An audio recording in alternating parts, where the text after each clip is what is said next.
1 in 5 Americans are in collections for medical debt. 2/3 of all bankruptcies in the U.S. are tied to medical debt. And too often, a health crisis leads to a financial crisis. Healthcare is the biggest issue for many in the 2020 election.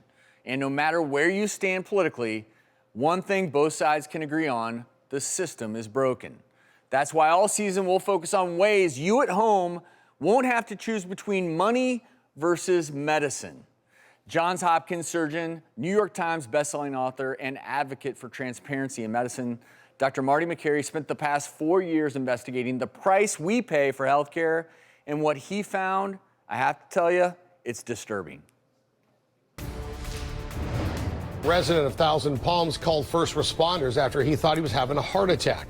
And a week later, he got an unexpected bill from the city of Rancho Mirage in the mail. Kevin Speechy tells us that he doesn't know what scared him more, his medical emergency or the bill he received for that emergency. A trip to the emergency room turned into an expensive nightmare. When we got the bill, it was $13,000. I mean, they gave me no options. Remington Walls from Tampa suffers a rare disease that prevents him from eating any food, and the drinking formula is how he stays healthy, but it costs his family $26,000 a year to provide it. Healthcare costs are a very big deal, especially for young families.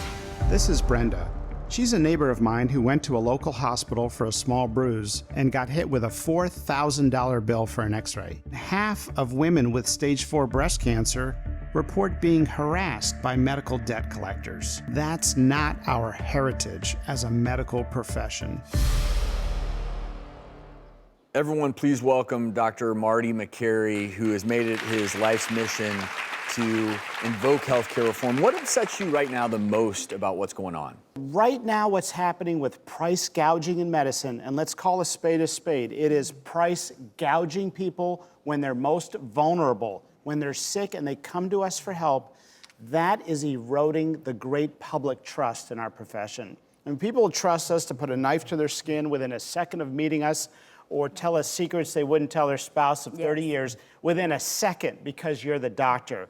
And that great public trust now is getting threatened by these money games of price gouging.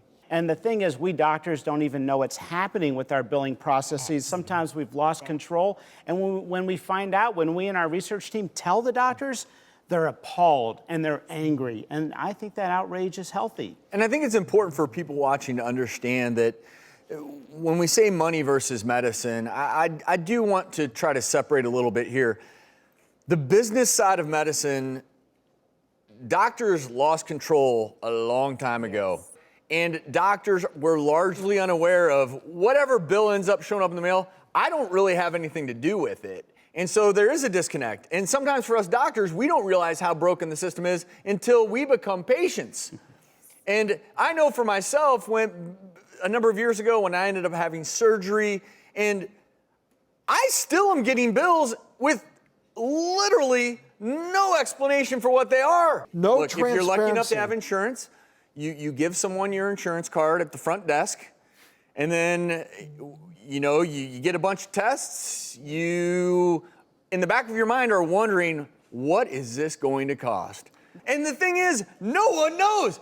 And whether you're in the system or not, that's just the reality. And then there's just this surprise that comes your way at some point in the future, and it's usually a really bad surprise. And that's where we're at in our healthcare system, to me. And Marty, why is it? It seems like we're paying more for our insurance premiums, and our insurance is paying less of our bills. Pricing failures in healthcare are a big driver of the waste that everybody is paying for.